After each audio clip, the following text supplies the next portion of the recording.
함께 본 하나님의 말씀, 누가복음 8장 말씀은 네 가지 땅에 떨어진 씨에 대한 비유, 그리고 그 비유에 대해서 예수님께서 설명하는 장면으로 시작됩니다.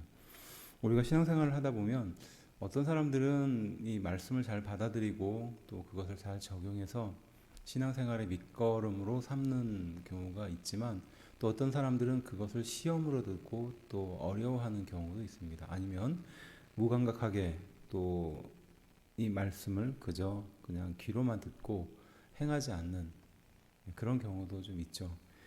예수님께서는 먼저 9절과 10절을 이렇게 말합니다.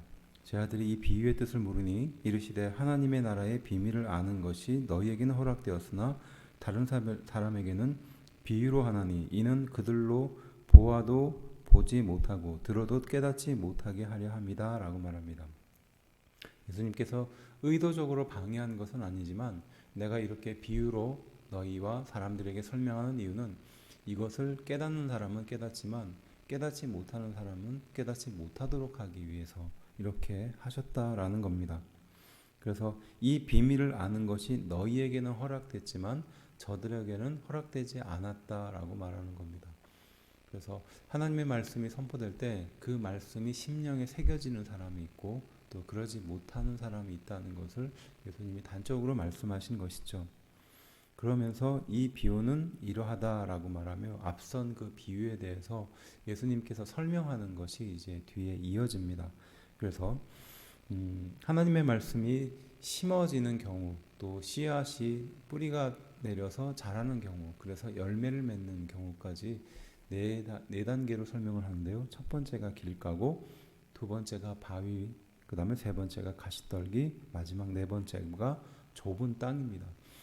이 첫 번째 길가라는 것은 12절에 등장하는데요. 길가에 있다는 것은 말씀을 들은 자니 이에 마귀가 가서 그들이 믿어 구원을 얻지 못하게 하려고 말씀을 그 마음에서 빼앗는 것이다 라고 말합니다. 여기서 먼저 길가라고 말하는 것은 우리가 걸어다니는 그 길을 말하는 것이기도 하고요. 밭으로 비유하면 밭의 그 고랑과 이랑 중에 그 씨앗을 심는 곳 말고 걸어다니는 그것을 길가라고 표현한다고 합니다. 그래서 씨를 뿌릴 때 그렇게 실제로 씨가 자라는 폭신한 땅도 있지만 사람들이 밟고 지나가는 그 땅에도 씨가 뿌려지거든요. 바로 그곳을 말하는 겁니다. 그래서 이 길가에 뿌려졌다는 것은 사단이 그 마음에 그 씨앗을 빼앗아가 버리는 거죠. 그리고 두 번째가 바위인데요. 말씀을 기쁨으로 받으나 뿌리가 없어 잠깐 믿다가 시련을 당하면 배반한다라고 13절은 말하고 있습니다. 뿌리가 없어서 잠깐 믿다가 시련을 당할 때 배반하는 상태를 말하는 거죠. 그다음에 세 번째는 가시떨기입니다. 온전히 결실하지 못하고 이 생의 염려와 재물과 향락의 기운이 막혀 자라지 못하는 겁니다. 그래서 열매가 없는 상태로 끝나는 거죠. 14절 말씀입니다. 그리고 마지막에 좋은 땅은 그에 비해서 착하고 좋은 마음을 갖고 말씀을 듣고 지키어 인내해서 결실에 이른다라고 말합니다. 우리는 이 네 가지 비유에 공통점이 있는데 이 네 가지 비유에 모두 말씀을 듣는 행위가 포함이 되는 것입니다. 말씀을 아예 안 듣는 것도 아니고요. 말씀을 전혀 이해하지 못하는 것도 아닙니다. 예수님의 말씀을 잘 듣습니다. 그리고 그것을 은혜로 받아들여요. 그런데 그 이후에 생겨나는 문제거든요. 첫 번째는 사단이 그 마음을 빼앗아가 버립니다. 두 번째는 뿌리가 없어서 잠깐 믿다가 시련을 당하면 배반하는 상태에 머무르게 되는 거죠. 마지막 세 번째는 향락이나 재물이나 염려 때문에 기운이 막혀서 열매까지는 못 거둬들이고 중간에 멈춰버리는 신앙생활을 말하는 겁니다. 다시 한번요. 마귀가 그 마음의 씨앗을 빼앗아가 버리고요. 두 번째는 시련을 당하면서 배반을 해버립니다. 뿌리가 자라지 못하는 거죠. 마지막 세 번째는 뿌리는 자랐으나 염려나 걱정 때문에 열매를 거둬들이지 못하고 그대로 멈춰버리는 신앙의 상태를 말하는 거죠.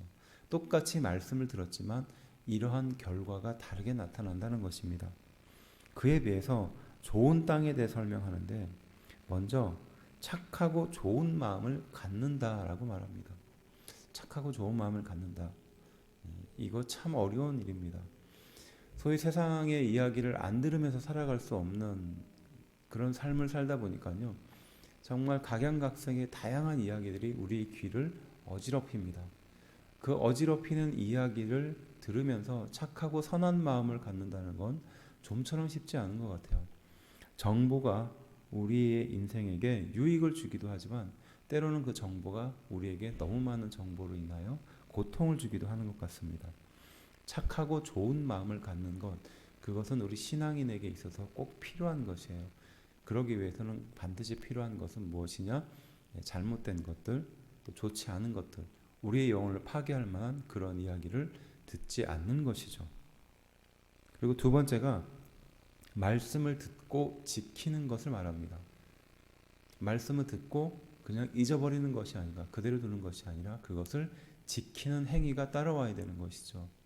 물론 그 말씀을 그대로 다 지키는 것이 결코 쉽지 않겠지만 하나님의 말씀으로 듣고 그것을 지키고 행동하는 그 다음 행위가 꼭 필요하다는 것이 우리 신앙생활에 있어서 굉장히 중요하다는 말씀이죠. 마지막으로는 인내하고 결실할 때까지 인내하는 것이죠. 결실할 때까지 인내하는 것 정말 쉽지 않죠. 뿌리가 자라서 그리고 식물이 더 힘을 얻어서 나무가 돼서 나무의 모든 자양분을 모아서 열매로까지 이어지기 위해선 굉장히 많은 시간이 필요할 것입니다. 많은 노력이 필요하죠. 또한 인내도 필요합니다. 인내라는 것은 결국 눈에 보이지 않는 그 결과를 바라보면서 끝까지 인내하는 거예요. 당장 내 앞에 어떤 희망이나 어떤 좋은 것들이 나타나지 않음에도 그것을 끝까지 믿고 인내하는 것입니다. 당장 결과가 내 앞에 나타나지 않지만 그것을 인내하는 것이죠. 결국 정리하면요. 좋은 마음, 착하고 선한 마음을 갖도록 세상의 많은 소리들로부터 내 귀를 막아야 하는 것입니다. 착하고 좋은 마음을 갖는 노력이 필요하겠죠. 그리고 두 번째는 말씀을 듣고 지키는 행동이 필요합니다. 그리고 마지막에 열매가 맺어질 때까지 인내하는 과정이 반드시 있어야 한다는 것이죠. 이것이 바로 하나님의 말씀을 듣고 좋은 열매를 맺어지는 사람, 좋은 땅의 상태를 말하는 것입니다. 착하고 좋은 마음을 갖고 듣고 지키고 인내해서 결실을 얻는 사람과 마귀에게 빼앗기고 시련을 당할 때 배반하며 염려로 결실을 맺지 못하는 사람과 우리는 어느 쪽의 신앙의 편에 서 있는지 돌아봐야 하는 것이죠. 내 마음의 상태, 우리의 마음의 상태가 어디에 머물러 있는지 돌아봐야 하는 것입니다. 그래서 마귀에게 빼앗기고 시련을 당할 때 배반하고 염려로 결실하지 못하는 인생이 되지 말아야 한다는 것입니다. 18절은 그래서 그러므로 너희가 어떻게 들을까 스스로 삼가라. 누구든지 있는 자는 받겠고 없는 자는 그 있는 줄로 아는 것까지도 빼앗기리라 하시니라 라고 말합니다. 그러니까 스스로 삼가하며 행동해야 한다는 것이죠. 그냥 살아갈 일이 아니라 삼가하면서 행동해야 할 일이라고 말합니다. 그래서 내가 당연히 누리는 것마저도 빼앗길 수 있다는 것을 우리는 알고 있어야 하고 늘 신앙의 경각심으로 삼아야 한다는 것입니다. 그래서 21절은 또 이렇게 이야기합니다. 예수께서 대답하여 이르시되 내 어머니와 내 동생들은 곧 하나님의 말씀을 듣고 행하는 이 사람들이라 하시니라 라고 말합니다. 그래서 하나님의 말씀을 듣고 행하는 사람이 진정으로 하나님의 백성이다 라고 말합니다. 심지어는 내 어머니나 내 형제는 내 가족이 아니다 라고까지 말씀하시는 거죠. 하나님의 거룩한 백성은 하나님의 말씀을 행할 때 그 백성의 보증이 된다라는 겁니다.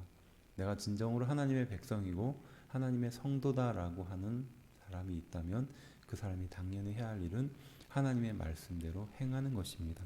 그리고 덧붙여서 착하고 좋은 마음을 갖고 이것을 결실을 맺을 때까지 인내하는 그 과정이 꼭 필요하다는 거죠. 말씀에 근거하여 보면 세상을 살아갈 때 결코 쉽지 않은 인생을 살게 되나 우리가 좋은 마음을 갖고 하나님의 말씀을 행하고 열매를 맺을 때까지 인내하는 과정을 거친다면 반드시 그에 합당한 축복이 있다라고 우리는 이 말씀을 통해서 깨닫게 됩니다. 하나님께서 주시는 축복을 바라보며 또 은혜를 바라보며 오늘도 또 승리하는 우리가 되어야 할 줄로 믿습니다. 하나님의 귀한 은혜를 붙드는, 또 그래서 다시 한번 일어나는 귀한 성도가 되기를 주의 이름으로 축원합니다.